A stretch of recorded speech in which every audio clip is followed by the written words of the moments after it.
$1 million ಟೂರ್ನಿಯಲ್ಲಿ ಜಬರ್ದಸ್ತ್ ಪ್ರದರ್ಶನ ನೀಡುತ್ತಿರುವ ಅನುಭವಿ ವೇಗಿಗಳಾದ ಗುಜರಾತ್ ಟೈಟನ್ಸ್ನ ಕಗಿಸೋ ರಬಾಡ ಮತ್ತು ರಾಯಲ್ ಚಾಲೆಂಜರ್ಸ್ ಬೆಂಗಳೂರು ತಂಡದ ಭುವನೇಶ್ವರ್ ಕುಮಾರ್ ಪರ್ಪಲ್ ಕ್ಯಾಪ್ಗಾಗಿ ಫೈಟ್ ನಡೆಸಲಿದ್ದಾರೆ. 16 ಪಂದ್ಯಗಳಲ್ಲಿ ರಬಾಡ 28 ವಿಕೆಟ್ ಬೇಟೆಯಾಡಿ ಅಗ್ರಸ್ಥಾನದಲ್ಲಿದ್ದಾರೆ.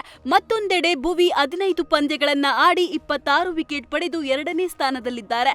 ಇಬ್ಬರ ನಡುವೆ ಪರ್ಪಲ್ ಕ್ಯಾಪ್ಗಾಗಿ ಕಾಂಪಿಟೇಷನ್ ನಡೆಯುತ್ತಿದೆ.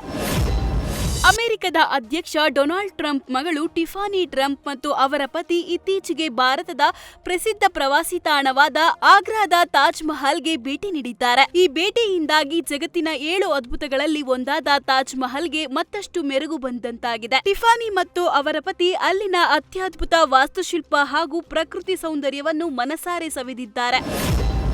ಇಂಡೋನೇಷ್ಯಾದಲ್ಲಿ ಗ್ರಾಹಕನ ಸೋಗಿನಲ್ಲಿ ಬಂದು ಮೊಬೈಲ್ ಅಂಗಡಿಯಿಂದ ಫೋನ್ ಕಳ್ಳತನ ಮಾಡಲು ಯತ್ನಿಸಿದ ವ್ಯಕ್ತಿಯೊಬ್ಬ ಕೊನೆಗೆ ತಾನಾಗಿಯೇ ಸಿಕ್ಕಿಬಿದ್ದಿದ್ದಾನೆ. ಅಂಗಡಿಗೆ ನುಗ್ಗಿ ಮೊಬೈಲ್ ಎಗರಿಸಿದ ಕಳ್ಳ ಅಲ್ಲಿಂದ ತಕ್ಷಣವೇ ಓಡಿ ಹೋಗಲು ಯತ್ನಿಸಿದ್ದ. ಆದರೆ ಆತ ತಪ್ಪಿಸಿಕೊಳ್ಳಲು ಹೋದ ಮುಖ್ಯ ಎಕ್ಸಿಟ್ ಡೋರ್ ಲಾಕ್ ಆಗಿದ್ದರಿಂದ ಆತನಿಗೆ ತೆರೆಯಲು ಸಾಧ್ಯವಾಗಿಲ್ಲ. ಕದೀಮನ ಕಳ್ಳತನದ ಪ್ರಯತ್ನವನ್ನ ತಕ್ಷಣವೇ ಗಮನಿಸಿದ ಅಂಗಡಿಯ ಮಾಲೀಕ ಆತನ ಐಡಿಯಾ ಫೇಲ್ ಆಗುವಂತೆ ಪ್ಲಾನ್ ಮಾಡಿ ಮೊಬೈಲ್ ಹಿಂದಕ್ಕೆ ಪಡೆದಿದ್ದಾರೆ.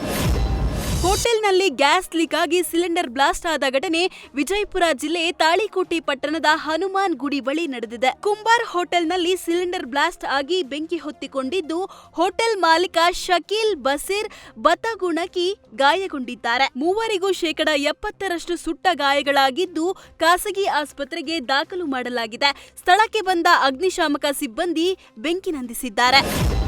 ಬೆಂಗಳೂರಿನ ಡೇವಿಸ್ ರಸ್ತೆಯಲ್ಲಿರುವ ಸೆಂಟ್ ಆಲ್ಫೋನ್ಸ್ ಶಾಲೆಯ ಜಂಕ್ಷನ್ ಬಳಿ ಪುಂಡರು ಕೈಯಲ್ಲಿ ಚಾಕು ಹಿಡಿದು ಉಚ್ಚಾಟವಾಡಿದ್ದಾರೆ. ಹಾಡಹಗಲೇ ರಸ್ತೆಯಲ್ಲಿ 2 ಗುಂಪಿನ ಮಧ್ಯೆ ವಾಗ್ವಾದ ನಡೆಯುತ್ತಿತ್ತು.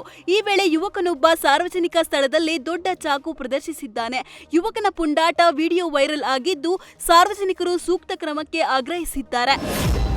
ನಕಲಿ ಆಧಾರ್ ಕಾರ್ಡ್ ಮಾಡಿಸಿ ಉಚಿತ ಪ್ರಯಾಣ ಮಾಡ್ತಿದ್ದವರು ರೆಡ್ ಹ್ಯಾಂಡ್ ಆಗಿ ಲಾಕ್ ಆಗಿದ್ದಾರೆ. ಮುಸ್ಲಿಂ ಮಹಿಳೆಯೊಬ್ಬರು ನಕಲಿ ಆಧಾರ್ ಕಾರ್ಡ್ ಮಾಡಿಸಿ ಕೆಎಸ್ಆರ್ಟಿಸಿ ಬಸ್ನಲ್ಲಿ ಉಚಿತ ಪ್ರಯಾಣ ಮಾಡಿದ್ದಾರೆ. ಆಧಾರ್ ಕಾರ್ಡ್ ಪರಿಶೀಲನೆ ವೇಳೆ ಕಂಡಕ್ಟರ್ ಕೈಗೆ ಸಿಕ್ಕಿ ಬಿದ್ದಿದ್ದಾರೆ. ಈ ವೇಳೆ ಕಂಡಕ್ಟರ್, ನೀವು ಈ ರೀತಿ ನಕಲಿ ಮಾಡಿ ಓಡಾಡಿದ್ರೆ ನಮಗೆ ಸಮಸ್ಯೆ ಆಗುತ್ತೆ. ಒಳ್ಳೆ ಉದ್ದೇಶಕ್ಕೆ ಉಚಿತ ಪ್ರಯಾಣ ಕೊಟ್ಟಿರೋದು, ಈ ರೀತಿ ದುರ್ಬಳಕೆ ಮಾಡಿದ್ರೆ ಹೇಗೆ ಅಂತ ಮಹಿಳೆಗೆ ಸರಿಯಾಗಿ ಕ್ಲಾಸ್ ತೆಗೆದುಕೊಂಡಿದ್ದಾರೆ.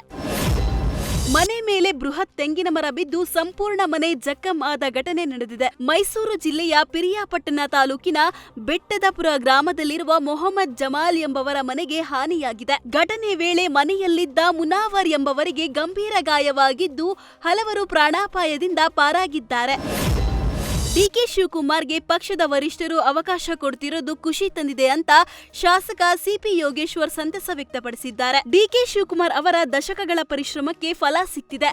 ಡಿಕೆಶಿ ಸಿಎಂ ಆಗುವುದರಿಂದ ನಮಗೆ ಮತ್ತಷ್ಟು ಶಕ್ತಿ ಸಿಕ್ಕಿದೆ ಅಂತ ಸಿಪಿ ಯೋಗೇಶ್ವರ್ ತಿಳಿಸಿದ್ದಾರೆ. ಇನ್ನು ನಾನು ಸಚಿವ ಸ್ಥಾನದ ಆಕಾಂಕ್ಷಿ ಅಲ್ಲ ಅಂತಲೂ ಸಿಪಿ ಯೋಗೇಶ್ವರ್ ತಿಳಿಸಿದ್ರು. ನೂತನ ಸಿಎಂ ಸಂಪುಟದಲ್ಲಿ ಸಚಿವ ಸ್ಥಾನಕ್ಕಾಗಿ ಆಕಾಂಕ್ಷಿಗಳ ಪೈಪೋಟಿ ಹೆಚ್ಚಾಗಿದ್ದು, ಹುನಗುಂದ ಶಾಸಕ ವಿಜಯಾನಂದ ಕಾಶಪ್ಪನವರಿಗೆ ಸಚಿವ ಸ್ಥಾನ ನೀಡಬೇಕು ಅಂತ ಬೆಂಬಲಿಗರು ಆಗ್ರಹಿಸಿದ್ದಾರೆ. ಕಾಶಪ್ಪನವರ್ ಪಂಚಮಶಾಲಿ ಸಮುದಾಯದ ಪ್ರಭಾವಿ ನಾಯಕ, ಉತ್ತರ ಕರ್ನಾಟಕದಲ್ಲಿ ಜನಪ್ರಿಯತೆ ಹೊಂದಿರುವ ಯುವ ನಾಯಕ. ವಿಜಯಾನಂದ ಕಾಶಪ್ಪನವರಿಗೆ ಸಚಿವ ಸ್ಥಾನ ನೀಡಿದ್ರೆ 2028ರ ಚುನಾವಣೆಯಲ್ಲಿ ಕಾಂಗ್ರೆಸ್ಗೆ ಪ್ಲಸ್ ಆಗಲಿದೆ. ಕಳೆದ 25 ವರ್ಷಗಳಿಂದ ಹುನಗುಂದ ಕ್ಷೇತ್ರಕ್ಕೆ ಸಚಿವ ಸ್ಥಾನ ಕೊಟ್ಟಿಲ್ಲ. ಹಾಗಾಗಿ ಕಾಶಪ್ಪನವರಿಗೆ ಸಚಿವ ಸ್ಥಾನ ನೀಡುವಂತೆ ಬೆಂಬಲಿಗರು ಆಗ್ರಹಿಸಿದ್ದಾರೆ.